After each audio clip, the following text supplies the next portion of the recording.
एक समय की बात है। श्रीपुर नाम के गांव में रामेश्वर नाम का एक ब्राह्मण अपनी माँ के साथ रहता था। वो दिन रात भगवान शिव की भक्ति किया करता था। शिव नाम का जाप सदैव उसके मुख पर रहता था। ओम नमः शिवाय, ओम नमः शिवाय, ओम नमः शिवाय। रामेश्वर बेटा, आज भी तूने मुझे नहीं उठाया। खुद ही उठकर घर के सारे काम कर लिए, खीर भी भोग लगा दी तूने तो। हाँ माँ, मैंने सोचा फटाफट से काम करके खीर बना लेता हूँ। शिवजी भी खीर के इंतजार में बैठे होंगे। ये लो, भूख की खीर खाकर बताओ कैसी बनी है। रामेश्वर बेटा, इस खीर को तू बचपन से शिवजी को खिलाता आ रहा है। जब तेरे बापू जिंदा थे तब वो प्रसाद की खीर खिलाते थे और उनके जाने के बाद तूने ये नियम बना लिया। तेरी खीर बहुत ही स्वादिष्ट बनती है बेटे, और मुझे पता है भगवान शिव भी तेरे हाथों की खीर खाने के इंतजार में रहते होंगे। तभी तो मैं सुबह जल्दी उठकर सबसे पहले खीर ही बनाता हूँ ताकि भगवान शिव को भोग लगा सकूं। रामेश्वर का नियम था रोजाना सुबह जल्दी उठकर घर के सारे काम निपटाना और फिर भगवान शिव के भोग के लिए खीर का प्रसाद बनाना। ये कार्य पहले उसके पिता करते थे और पिता के जाने के बाद शिव जी की सेवा और खीर भोग की पूरी जिम्मेदारी रामेश्वर ने उठा ली। रामेश्वर को विश्वास था कि भगवान शिव उसके द्वारा खिलाई गई खीर को रोजाना ही खाते हैं। इसी विश्वास पर वो रोजाना खीर का भोग लगाता था और अपने भक्त के द्वारा भोग लगाई गई खीर को कैलाश पर्वत पर विराजमान भगवान शिव बहुत चाव से खाते थे। स्वामी, क्या बात है, आपको तो आनंद ही आनंद है। आपके भक्त आपको प्रेम से इतने स्वादिष्ट व्यंजन खिलाते हैं और आपका भक्त रामेश्वर तो नियम के अनुसार आपको खीर का भोग लगाता है। लाइए, थोड़ी सी खीर मुझे भी दे दीजिए। रामेश्वर के हाथों की खीर बहुत ही स्वादिष्ट होती है। हाँ देवी पार्वती, रामेश्वर इतनी स्वादिष्ट खीर का भोग लगाता है कि मन प्रसन्न हो जाता है। तभी नंदी और समस्त शिवगण वहाँ जाते हैं। महादेव, ये लीजिए, हम भांग और धतूरा ले आए हैं। नंदी, अभी तो हम स्वादिष्ट खीर का आनंद ले रहे हैं। ऐसा करो, भांग और धतूरे को वहाँ छोटे पर्वत पर रख दो। हम कुछ समय के बाद उसे ग्रहण करेंगे। अरे नंदी महादेव तो हमारी ओर देख तक नहीं रहे। उनका सारा ध्यान तो रामेश्वर की बनाई हुई खीर पर है। ऐसे कब तक चलेगा नंदी? हाँ, मैं भी यही देख रहा हूँ। इतने प्रेम से हम भांग और धतूरा पीस कर लाए और महादेव ने हमें इसे रखने के लिए बोल दिया। अरे नहीं नहीं, ऐसी बात नहीं है। महादेव ने बोला है कि हम उसे वहाँ रख दें। वो कुछ देर बाद उसे ग्रहण करेंगे। महादेव रोजाना रामेश्वर की भोग लगाई हुई खीर को बहुत चाव से खाते हैं। नंदी, मैं तो कई बार सोचता हूँ कि रामेश्वर की खीर में ऐसा क्या है कि भोलेनाथ सबसे पहले उसकी भोग लगाई खीर को ही खाते हैं और फिर और किसी तरफ उनका ध्यान ही नहीं जाता। तभी तो हम भांग धतूरा लेकर आए और उन्होंने बिना देखे ही इसे रखने के लिए बोल दिया। हाँ, कह तो तुम ठीक रहे हो भैरव। महादेव को भांग धतूरा इतना प्रिय है और रामेश्वर की खीर से ज्यादा उन्हें इस समय कुछ भी प्रिय नहीं लग रहा। तो क्या किया जाए नंदी कि महादेव का ध्यान अपने भक्त रामेश्वर से हटकर हमारी ओर आ जाए? एक रास्ता है। नंदी ने सभी गणों के कान में कुछ कहा। उसके पश्चात सभी गण पृथ्वी लोक पर आ गए और सबने ब्राह्मण रूप ले लिया और सब लोग रामेश्वर के पास पहुँचे। रामेश्वर शिव जी को खीर का भोग लगाने के लिए बाजार से सामान खरीद रहा था। ब्राह्मण वेश में नंदी ने रामेश्वर से कहा, रामेश्वर, तुम हमें नहीं जानते पर हम तुम्हें बहुत अच्छे से जानते हैं। तुम भगवान शिव के भक्त हो और रोजाना उन्हें खीर का भोग लगाते हो। हाँ ब्राह्मण देव, आप तो सब कुछ जानते हैं। हाँ रामेश्वर, हम सब जानते हैं, इसीलिए तो हम तुम्हारे पास आए हैं। हमें पता है कि तुम महादेव के परम भक्त हो, पर तुम्हें पता है महादेव अब रोजाना खीर खाकर ऊब गए हैं। इसलिए अब तुम कुछ दिनों के लिए खीर का भोग रोक दो। तुम एक काम क्यों नहीं करते? तुम महादेव को सप्ताह में एक दिन खीर का भोग लगाया करो, जिससे महादेव को और अधिक स्वाद आएगा। अब महादेव को इतने सारे भक्त पूजते हैं। महादेव भी तो इतने सारे भक्तों के द्वारा दिए भोग को ग्रहण करते हैं। उनका पेट बहुत भर जाता है। अगर तुम उनको सप्ताह में एक दिन खीर का भोग लगाओगे तो उन्हें तुम्हारी खीर का इंतजार रहेगा और वो और अधिक आनंद से खीर खाएंगे। क्यों, हम सही कह रहे हैं ना? ये तो आप ठीक कह रहे हैं ब्राह्मण देव। इस विषय में तो मैंने कभी सोचा ही नहीं।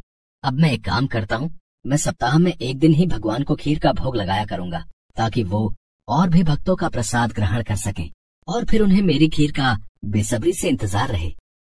भोला भाला रामेश्वर शिवगणों की बातों में आ गया। शिवगण खुशी खुशी कैलाश वापस लौट आए। अब शिवजी रोजाना रामेश्वर की खीर का इंतजार करने लगे कि कब रामेश्वर उन्हें भोग लगाए और कब वो खीर का भोग खाए।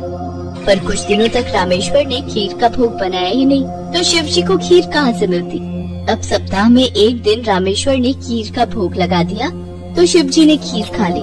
फिर उसके बाद कुछ दिन और खीर नहीं मिली तो भगवान शिव सोच में पड़ गए। उन्होंने अपने नेत्र बंद किए और उन्हें सारी सच्चाई पता लग गई और भगवान शिव को गुस्सा आ गया। शिव जी को गुस्से में आया देख सभी गण उनके समक्ष हाथ जोड़कर खड़े हो गए।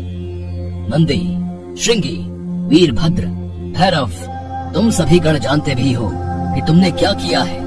मेरे भक्त रामेश्वर के द्वारा भोग में अर्पित की गई खीर मुझे कितनी प्रिय है और तुमने उसे खीर का भोग रोजाना लगाने के लिए मना कर दिया। महादेव, हमें क्षमा कर दीजिए, हमसे भूल हो गई। महादेव, जब हम आपको खीर खाता हुआ देखते थे तो हम यही सोचते थे कि आप हमारी ओर ध्यान नहीं दे रहे हैं। अच्छा, तो ये कारण है।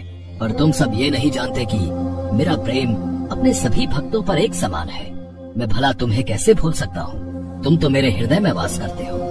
तुम सब तो मेरी ही शक्तियों द्वारा उत्पन्न हुए हो। संसार में मेरा प्रत्येक भक्त मुझे एक समान प्रिय है और प्रत्येक भक्त के हृदय में मैं ही विद्यमान हूँ। इसलिए मेरा प्रेम कभी भी कम या ज्यादा नहीं हो सकता। माता पिता के लिए तो उनके सभी बच्चों में प्रेम एक समान होता है। फिर तुम ये भूल कैसे सकते हो।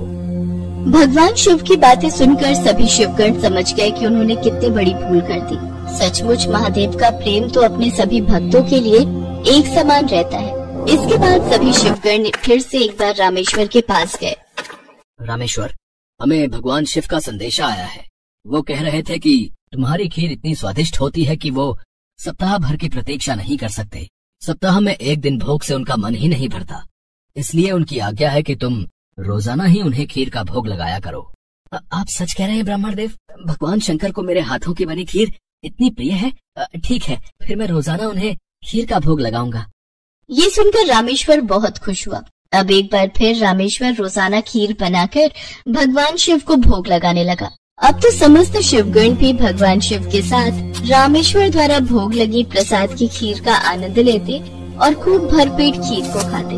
भगवान शिव और देवी पार्वती दोनों सभी गणों को इस प्रकार खीर खाता देख मंद मंद मुस्कुराने लगे। भगवान शिव ने अपने परम भक्त रामेश्वर को सभी सुख सुविधाओं से पूर्ण रखा। उसके जीवन में कभी भी कोई कठिनाई नहीं आई। रामेश्वर का विवाह एक बहुत ही सुशील कन्या के साथ हुआ। उसके घर में 2 बच्चों का जन्म हुआ। अपने परिवार के साथ संपूर्ण जीवन खुशी खुशी व्यतीत करके रामेश्वर अंत में मोक्ष को प्राप्त हुआ। माधोपुर गांव के अधिकतर लोग दिहाड़ी मजदूरी करके अपना घर चलाते थे। उन लोगों को जैसा काम मिलता वो वैसा ही काम कर लेते। एक रोज माधोपुर के जंगल में कुछ लोग लकड़ियां काटने का काम कर रहे थे। तभी सेठ उनसे बोला, भाई, आज शाम तक ये सारा काम खत्म कर देना, समझे? लेकिन मालिक, कुछ ही देर में अंधेरा होने वाला है। पूरा जंगल अंधकार में डूब जाएगा। अरे भाई, वो सब मुझे नहीं पता, लेकिन मुझे आज ही काम खत्म चाहिए। ड्राइवर, चलो भाई, गाड़ी निकालो। सेठ वहाँ से चला जाता है, लेकिन कुछ ही देर में उस जंगल में अंधेरा छा जाता है और जोरों की बारिश होने लगती है और तेज तेज पेड़ लहराने लगते हैं। जल्दी भागो, नहीं तो ये पेड़ कहीं हमारे ऊपर ही न गिर जाए। सभी तेज तेज वहाँ से भागने लगे। तभी एक पेड़ आकर दरिया पर गिर गया और वो बेहोश हो गया। लेकिन कोई भी उनकी मदद के लिए आगे नहीं आया। वो सब लोग अपनी जान बचाने के लिए आगे की तरफ भाग रहे थे। कुछ देर बाद उन्होंने देखा कि एक बुढ़िया सफेद रंग के कपड़ों में हाथों में लालटेन लेकर खड़ी है। उस बुढ़िया ने उनसे कहा, तुम्हें और भागने की जरूरत नहीं। इस जंगल में एक बहुत पुराना काली माता का मंदिर है। तुम सब वहाँ चलो मेरे साथ। नहीं नहीं, कहीं वो पुराना मंदिर हम पर टूट कर गिर गया तो? ये तुम क्या कह रहे हो बेटा? भला एक माँ अपने बच्चों को चोट कैसे पहुँचा सकती है? चलो अब सब। वो सब उस बुढ़िया के साथ वहाँ चले जाते हैं। उस मंदिर के अंदर बाहर छप्पर के नीचे खड़े थे कि तभी उन्होंने देखा कि काली माता के मंदिर के अंदर से किसी की हंसी की आवाज गूंज रही थी। जब उन्होंने अंदर झांका तो देखा मूर्ति के आगे अपने आप आग जल रही थी और बहुत सारी खोपड़ियाँ आग को घेरे हुए हैं। हवा में उड़ती खोपड़ियाँ अंदर बाहर हो रही थी। उस समय तूफान की रफ्तार और भी बढ़ जाती थी। अरे बाप रे, चारों ओर खोपड़ियाँ ही खोपड़ियाँ। भैया मैंने तो पहले ही कहा था इस बूढ़ी अम्मा की मत सुनो। अरे ये ना जाने हमें कहाँ ले आई। घबराओ मत, आज इस जंगल के भूतों के उत्सव की रात है, क्योंकि आज अमावस्या जो है और इस वजह से ही इतना बड़ा तूफान आया है। लेकिन तुम सब घबराओ मत, तुम्हारे बचाव के लिए ही मैं तुम्हें यहाँ लेकर आई हूँ। आज रात तुम सब यहाँ सुरक्षित हो। आइए तो हम सब मिलकर माँ काली की जय जयकार करें। जय माँ काली, जय माँ काली। ऐसे ही सवेरा हो जाता है। वो जब वापस लौटते हैं तो हरिया अपनी पत्नी ममता के साथ एक पेड़ के नीचे बैठा हुआ होता है। ये देख वो सब लोग हैरान थे। अरे तुम दोनों सुरक्षित हो, और हरिया भाई साहब के सर पर पट्टी किसने बांधी? कल रात जब तुम सब हमें यहाँ छोड़कर भाग गए तो एक बूढ़ी औरत हमारे पास आई और उसने इनको पट्टी बांधी और हमें यहाँ पहुँचाया। अब हमें माफ कर दो, हमें तुम्हें यूँ अकेले छोड़कर नहीं जाना चाहिए था। लेकिन मेरी समझ में ये नहीं आ रहा कि हम सबकी जान बचाने वाली वो अम्मा आखिर गई कहाँ भाई? इसके बाद वो सब अपने घर लौट आए। ऐसे कुछ दिन बीत गए। एक रोज सुनीता एक टोकरी में कुछ खिलौने बेच रही थी, लेकिन सारे दिन में उसके एक भी खिलौने नहीं बिके। थक हार कर वो एक पेड़ के नीचे बैठ गई। तभी वो बूढ़ी अम्मा उसके पास आई। आज एक भी खिलौना नहीं बिका, अब मैं अपने बच्चों को क्या खिलाऊंगी? बेटी यूं हार मत मानो और दूसरे गांव में जाकर अपने खिलौने बेचो, क्या पता वहाँ तुम्हारे सारे खिलौने बिक जाए। अम्मा तुम यही रहती हो क्या? वैसे अम्मा तुम ठीक कहती हो, मुझे यूं उम्मीद नहीं हारनी चाहिए। सुनीता दूसरे गांव में जाकर अपने खिलौने बेचने जाती है। वहाँ उसके सारे खिलौने बिक जाते हैं और वो शाम को राशन लाकर अपने बच्चों को खाना खिलाती है। ऐसे ही कुछ दिन बीत जाते हैं। एक रोज ममता हरिया से, सुनिए, सुनीता बता रही थी कि उस जंगल में नदी किनारे काली माँ का पुराना मंदिर है। हो ना हो उस दिन उन्हीं के कारण हम सब सुरक्षित लौट पाए। मुझे लगता है हमें एक बार वहाँ जाना चाहिए और माँ को भेंट चढ़ानी चाहिए।